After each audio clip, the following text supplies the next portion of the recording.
We all started, right? I mean, that's it. You all set to go?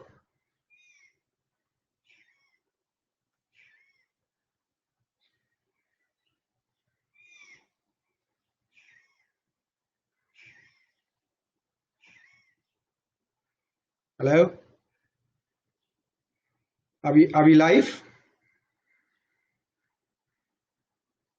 Just let me know when you're finally live, yeah? Okay. But I'm not able to see any people who've come into any kind of a chat box or anything like that.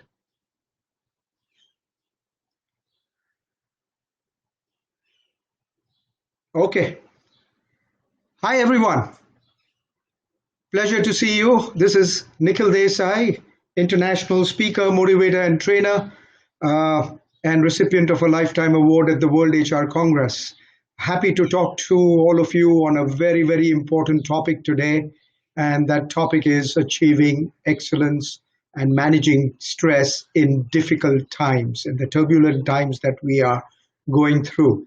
I'm sure all of us agree that stress levels are rising worldwide, isn't it? Right? So, what are the ways that we can manage stress? I think first and foremost is to understand that today's times are difficult times, but we as a human race have managed even more tougher times in the past. So while it is difficult, it is not impossible. And we've come through very, very bad times in the past and recovered. I don't know how many of you have even heard of something called the Spanish flu that happened 102 years ago, I believe. And, lakhs of people at that time, the medicines were not as well, advanced, and there were no antibiotics, and people used to really die very fast. So fortunately, we are not in that state. Fortunately for India, we have taken very proactive measures thanks to our Prime Minister who and the team who has really proactively done what a lot of countries like the US and others could not do. So it's very important to remember that we are in good hands, we are in good shape, and let's use this time as an opportunity. I mean, if you look at it, how many times have we had a chance to spend so much time with the family? How many times have we had spare time to do some of the things that we always wanted to do, but we did not have time? How many times have we had time to do some yoga, to do some meditation, to do our exercises at home on a regular basis? Otherwise, we were always rushing. I always like this one particular slide that I received, which said, when you can't go out, go within. And this is a great opportunity for us to go within ourselves, to discover what our real purpose is in life, to discover what we want to do with our lives in the post-corona era, if we can call it. We may later on divide the time zones into pre-corona and post-corona, because this is the first time that the world has been so widely and vastly impacted by a particular disease, or for anything for that matter. All right, so let's move on. First and foremost, I think in this time we need to be learners, right? I always say the learned live in the world of yesterday, the learners live in the world of tomorrow. And who wants to live in the dead world of yesterday? We always want to live in the exciting world of tomorrow. So let's be learners. This lockdown period is a great opportunity to learn so many things that you did not have time for earlier. This is a great opportunity to build up the relationships with your clients. Call them. This is the time they have to speak to you. Otherwise, they're always running around and they themselves are very busy. So this is the time to deepen your relationships with them. A little bit about me. I did my MBA from the US. I worked in New York for some time. I came home and set up some businesses of my own. So from one factory, we grew to about 8 businesses in 8 years. Born in a humble middle-class family, so it was really difficult for me, to build even the first business that we had, but with passion and perseverance, I did that.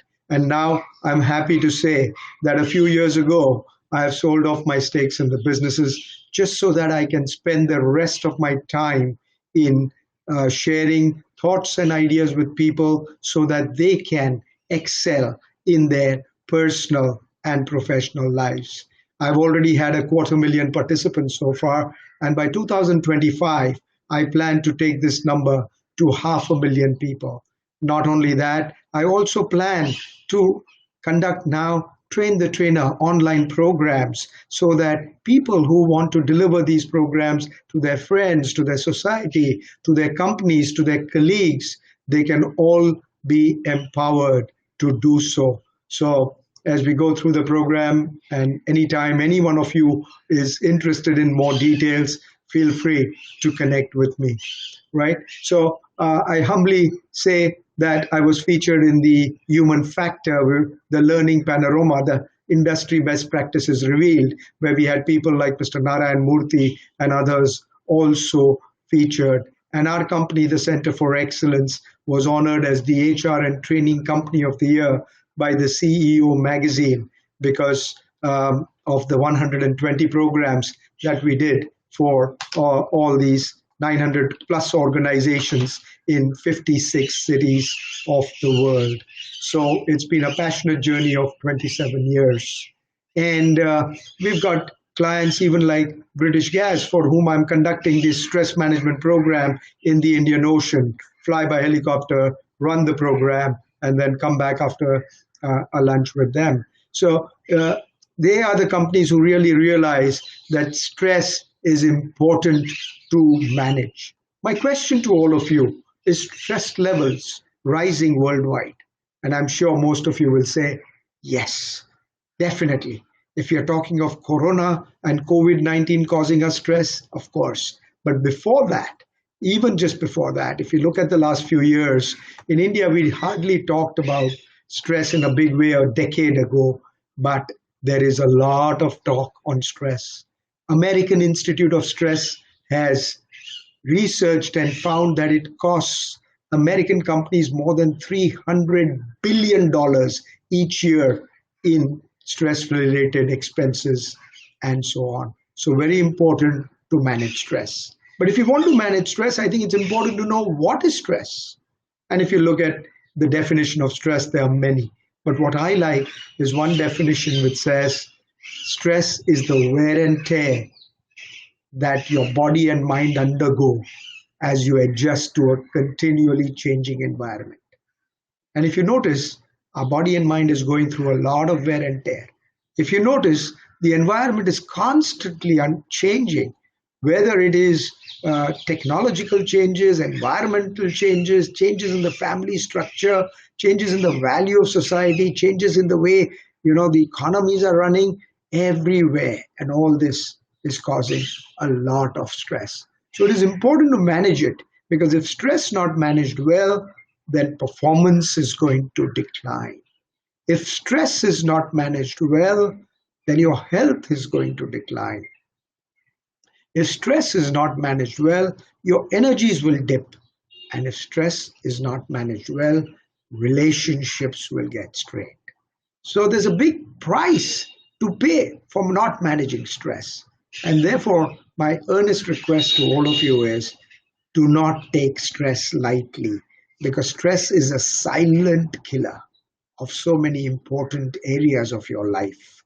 And therefore, when we look at health itself, a lot of us think that health is maybe physical fitness, maybe mental fitness. So I created one definition of health which says health is a jubilant feeling of well-being. Not a feeling of well-being, a jubilant feeling of well-being at the physical, mental, emotional, social, and spiritual levels. If you look at it, there are 5 dimensions of health. And all of us may agree that at least in one of those 5 dimensions, we are weak. Physically, how many of us have some aches and pains, right? How many of us have backache? How many of us have neck ache? And I'm not talking of people who are pain in the necks, but you know what I mean? So physically, Mentally, our attention spans are low. We want to focus on something, but we cannot focus as well as we would like to. Emotionally, some of us get angry faster than we would like to, right? So there are two kinds of emotions, positive and negative. We don't have a problem with the positive emotions, but unless we manage our negative emotions, greed, anger, jealousy, all these are going to silently add up to our stress levels. So, very important to manage stress well and take care of our health emotionally. Socially, how many of us have at least one person in our life whom we don't get along with at all? If that person comes and walks in front of you, you feel uncomfortable. If that person, even you think about, you feel uncomfortable. And then I feel that's where social health is not very good. I'm not saying we are God and that we should love every human being. But the opposite of love is not hate. The opposite of love is not love. And it's okay to be neutral. So, therefore, my request today is to drop every person whom you hate in your life and bring that person to a neutral level. That way, you will save the energy, the negative energy, and spirituality finally. We all belong to different religions.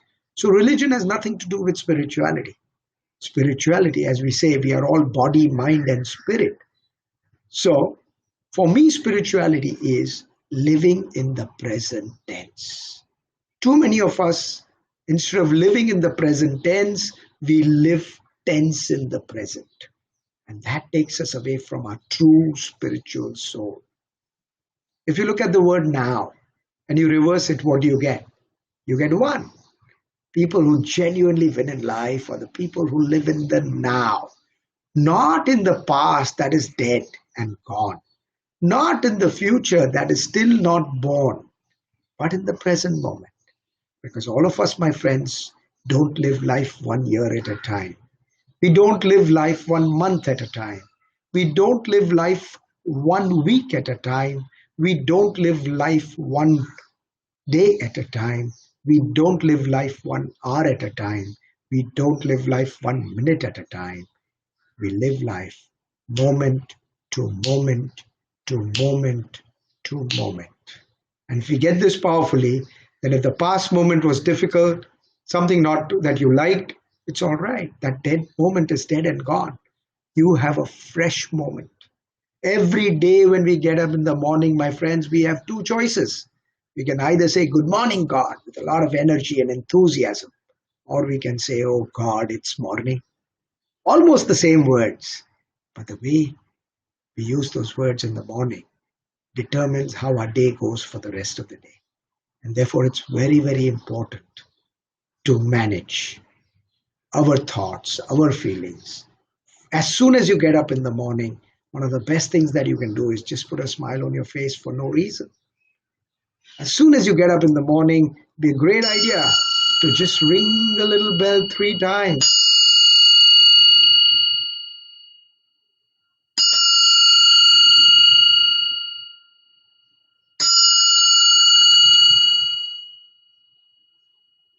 And feel the vibrations of the bell.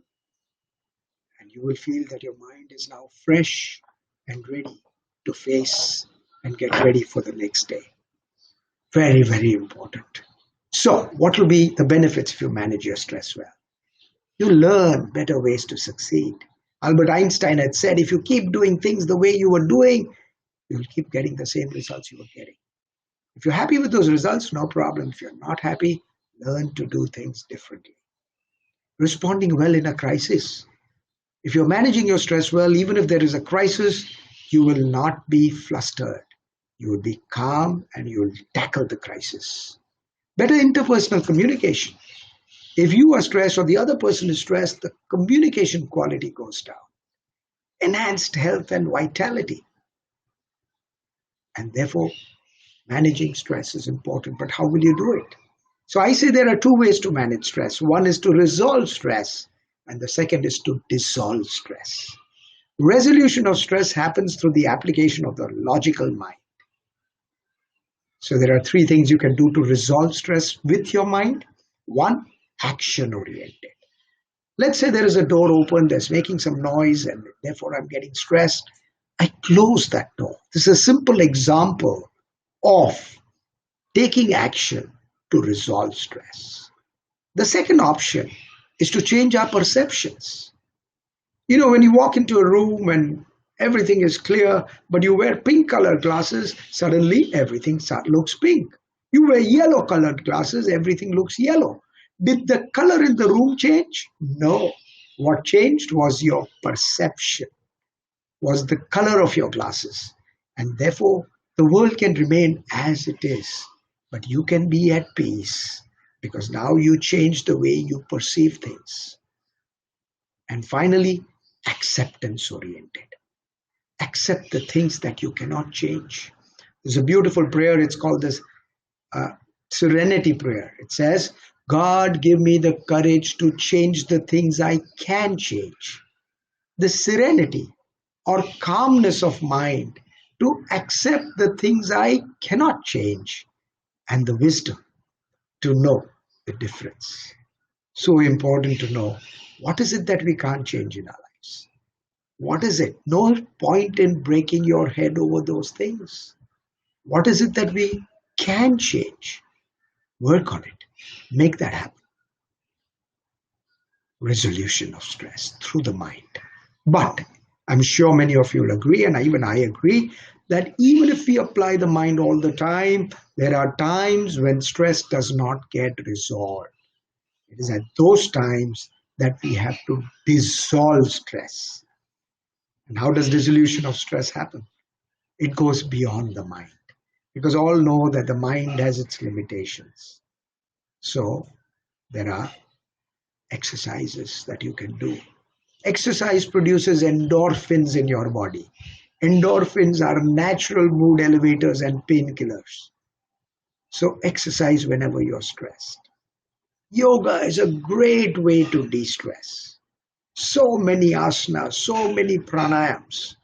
Shavasana, the dead man's pose, is such a beautiful asana to surrender all your stress and negativity, everything to Mother Earth, who's ready to accept if we are ready to let go. There are other asanas, there are pranayams. Brahmri is a fantastic pranayam. And I'd request all of you, we've heard this advertisement many years ago, it said, have a Kit Kat break. I say when you feel a little stressed, when you feel mentally tired, when you want to re-energize your mind, you must have a Brahmri break. If you have too many Kit Kats, who benefits? The doctor, the dentist, right? Or if you have too many, maybe even the doctor, because you go to your family doctor and say, my God, I got a stomachache, indigestion, too much, right?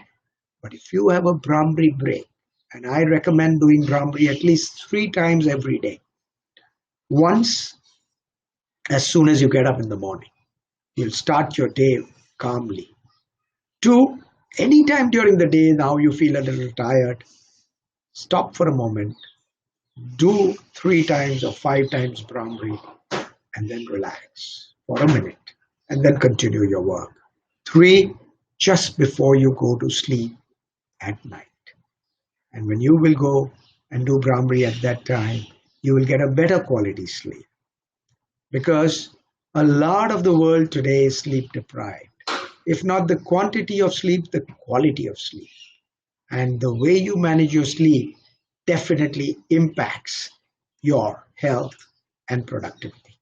So let's see, how do we do Brahmri? For those of you who don't know, I'll just demonstrate it 3 times. You will close your eyes, close your ears at that time, and you plug the little flap of the ear, right? You'll keep your spine erect, and then very slowly, with eyes closed, you'll breathe in, and on the exhalation, you'll make a humming bee sound. And that is why it is called Brahmri, which means the humming bee. 3 times I'm doing it. If you wish to do it now, please go ahead and do it wherever you're seated. Breathe in.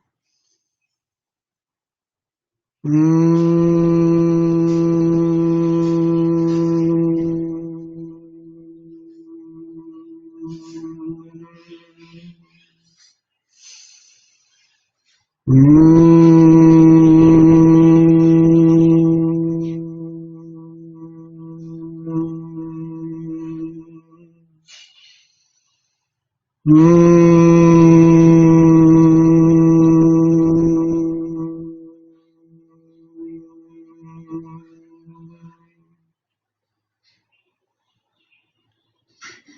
you finish 3 times, bring your hands down on your thighs. Keep your eyes closed.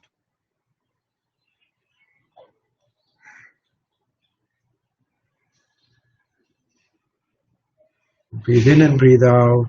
Just pay attention to the silence, the tranquility, the quiet mind, and the beautiful feeling of complete quietness. Now, if you're wearing glasses, you can remove your glasses, rub your palms together, create friction, create heat, and then cup your palms and place them over your closed eyes. Do not let your palms touch your eyeballs. Let there be a little gap. Just observe the blackness. As you observe the blackness gets deeper and deeper, and your mind becomes more and more quiet. There is a direct relationship between your mind and the eyes. If the eyes are relaxed, the mind tends to be relaxed. If the mind is relaxed, the eyes are relaxed. Slowly take your hands over your cheeks, the chin, the front of the neck. Join your hands together in a Namaste Mudra and gently open your eyes. I'm sure if you've done it as you're sitting there, all of you feel far more relaxed and quiet. And now, if you have to do your next task, it is far more easier for you to do it. And finally, my friends, laughter. Laughter is a great de-stressor. Laughter, they say, is the best medicine, right? But a lot of people don't even smile, forget laughing. Very important to laugh. And many times people tell me, but I can't laugh. My neighbors will think I've gone crazy, or somebody else will think I've gone crazy. Yeah. And I can't laugh in the office. So I believe that I've created one simple laughter, which I call silent laughter, which almost any of us can do almost anywhere for a few moments, and you will feel much better and completely de-stressed when you laugh. So the way you do it is take your hands together just in front of you and then raise them, and then you will laugh silently like this.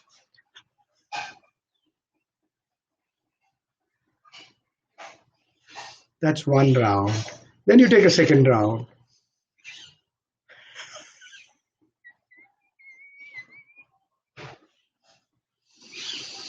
Take a few deep breaths and take the third round.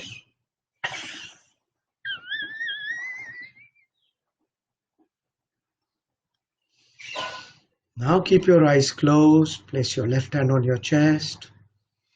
Observe your breathing. In the interest of time, I just did short laughter, only 3 times. You could extend the laughter. You could do it 5 times. And then place your left hand on your chest. Observe your heartbeats. Feel the energy going through every cell of your body. And you're feeling good. And remember, people who feel good about themselves produce good results in their lives. So get in touch with this feeling on a regular basis. Smile more often, laugh more often. This is very, very important. So my friends, we're coming to the close of the session almost. I'm sure all of us have taken at least 1 or 2 tips that we can practice in our lives. As I said, I will be conducting some Train the Trainer programs on these topics, so that you can spread this, this and some of the other programs, Train the Trainer programs, to whoever is the right audience for you. And if you wish to connect with me, if you type in Nikhil Desai on Google, typically Google shows my profile first, but I will share my WhatsApp number with you. It is 982000411. I repeat, very easy to remember, 982000411. You can connect with me on WhatsApp or visit our website. We are called the Center for Excellence, and therefore the website is cexcellence.com as one word. C for center, followed by the word excellence. CEXCELLENC.com. It was absolute pleasure being with all of you. I'd be happy to take any questions that anyone has, and I wish all of you a lot of happiness and success in your lives. Great being with you.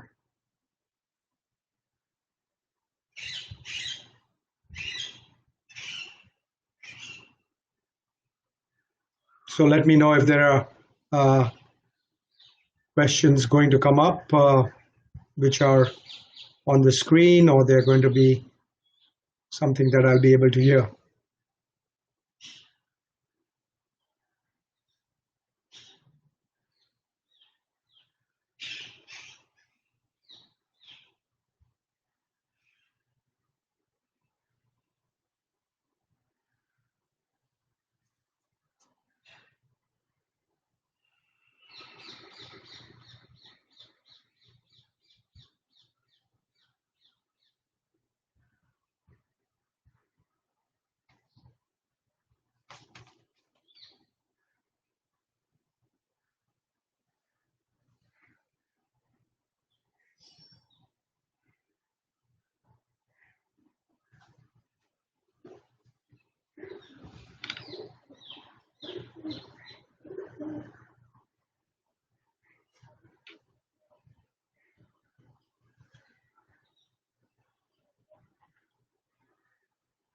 Yeah, Warang, are you there?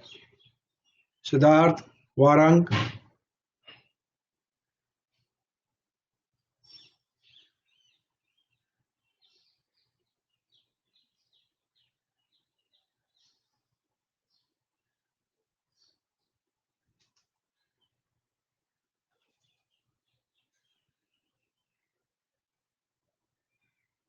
Yes. So how do I see the questions, Warang?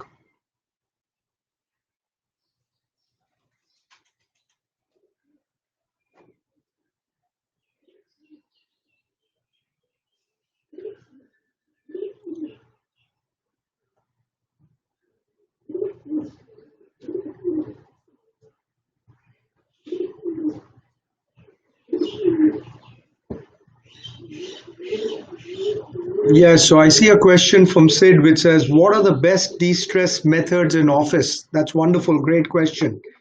Um, Two things I'd like to share. One is I believe that Brahmari can be done because it will take only 1 minute and you can do a group Brahmari, right? If the people around you, you can say, okay, let's all do it together. In our office, we have a 5 minute meditation break around 12 o'clock every day. And, I believe Oprah Winfrey also has in her office of 70 plus people, she does twice a day, she does a meditation break. So meditation will also be the medication of the future, right? Of the century, in fact. So just sitting silently, observing your breath, just doing nothing. Because a lot of people think meditation is like concentration. It isn't. Meditation actually means at that point in time, you're doing nothing. If thoughts come, let them pass by. You do not get involved with those thoughts. Good thoughts, bad thoughts, why did this thought come? Just observe your breath. The best way to deal with your mind is through the breath, because the mind itself is very subtle, it is very difficult, but the breath is something that we can manage better. So if you notice, uh, when you're angry, your breathing becomes very shallow and short. When you're peaceful and calm, your breathing is long and deep. So therefore, the pranayams help a lot. And even just being aware of your breath.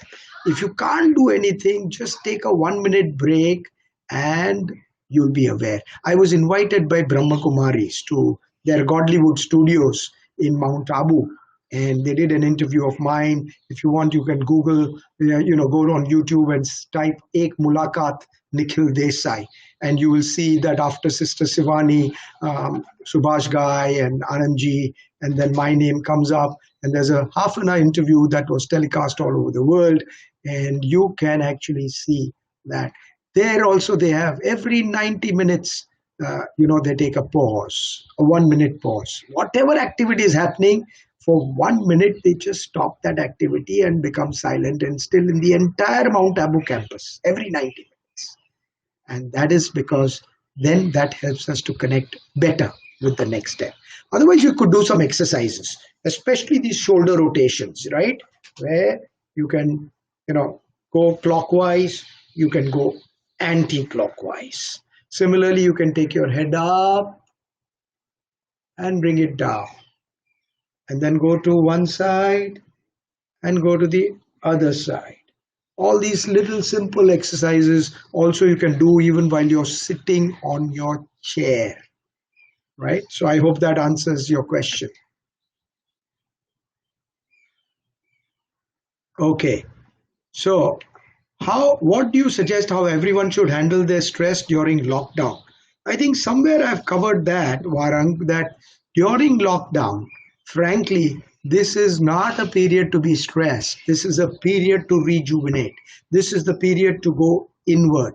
This is the period, in fact, there are reports that the earth is also recovering. My son the other day told me that on Marine Drive there was a dolphin that appeared in Mumbai, and could be because they're saying that the ozone layers are getting repaired. The air quality is improving. If we learn from what has happened during the lockdown, we can use this as an opportunity to improve the quality of our life and in the earth. But if we don't learn our lessons, it will be difficult. The other day I read something beautiful. It said, the cost of living is not expensive. It is the cost of lifestyle that is expensive. And I so agree, because most of the diseases, in fact, are lifestyle diseases. Many years ago, when we had diseases, they were germ-oriented. We used to get, germ diseases, right? Today, we are getting lifestyle diseases that is becoming the most difficult to manage. Psychosomatic diseases, diseases that originate in the mind. Psyche is the mind, soma is the body. Diseases that originate in the mind and manifest in the body. And therefore, it's very important. Use this. Learn some good tips on meditation, yoga, practice it regularly, and you can do that. 10 minutes a day, even after the lockdown is, unlocked. And it's important to do that. Take care of your health. Somebody has asked how to control anger. Yeah, that's a very good question, right? Anger by itself is an energy. I read a beautiful saying which said, anger does more harm to the vessel in which it is stored than to anything on which it is poured. So very important to remember that when we get angry with somebody, we are hurting ourselves first, not the other person. If you're angry all the time, people will say, "Theek hai, unka to swabhav aisa hai, he's or she is like that." But the point is, we are getting hurt. Once in a while, you might show a little bit of anger, maybe to somebody who doesn't understand otherwise. But most of the time, the anger is hurting us, and that's not the right. Anger is a negative emotion that will hurt us very, very badly. So we need to manage that. Then again, the feeling of anger, take a pause. You have always a choice. Do you want to react or do you want to respond? That's always your choice. If you're about to get angry but you pause, then that gap between the stimulus and your response is the place where you can manage your anger. But if you say, no, the other person always makes me angry, the other situation makes me angry, and you do not take responsibility for your own anger, then you are going to get hurt. I hope that answers your question. Yes. Let me see.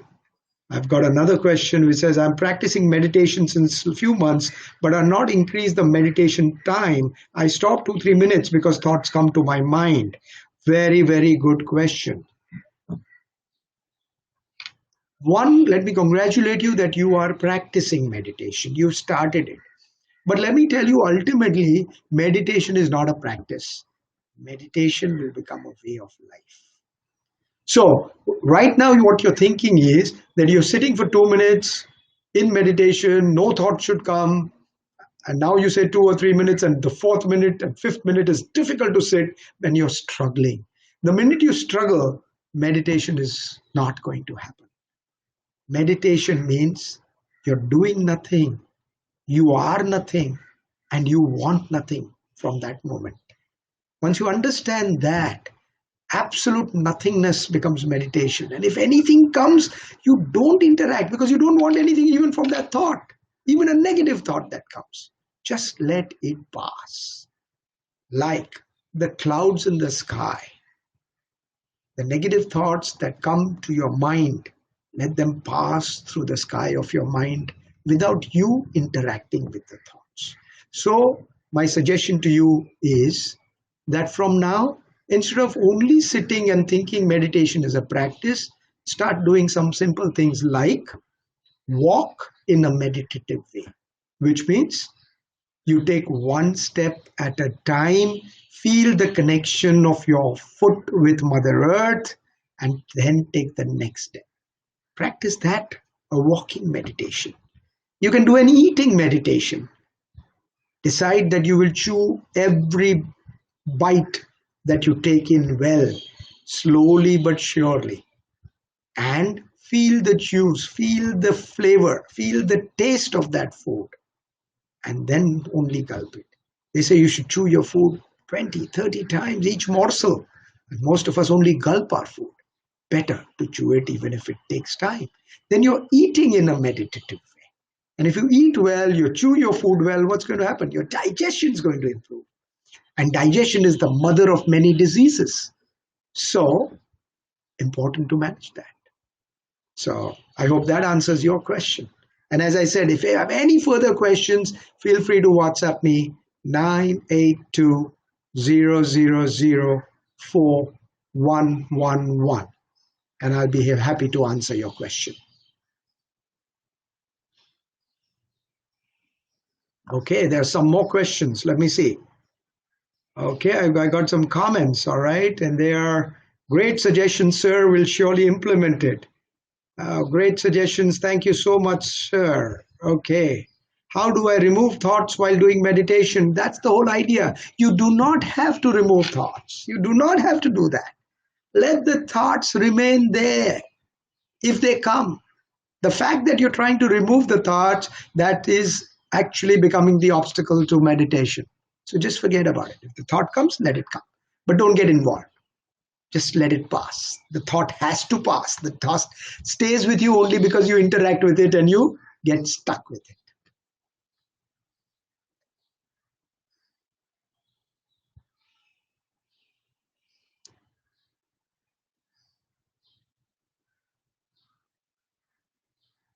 So is there anybody else? Is there any other query? Let me see. Thank you. You may end the session now. All right. So thank you. Wish you all the best. God bless. Be happy and be joyful. Stay safe. Stay healthy. And I'm about to end the session now. Bye-bye.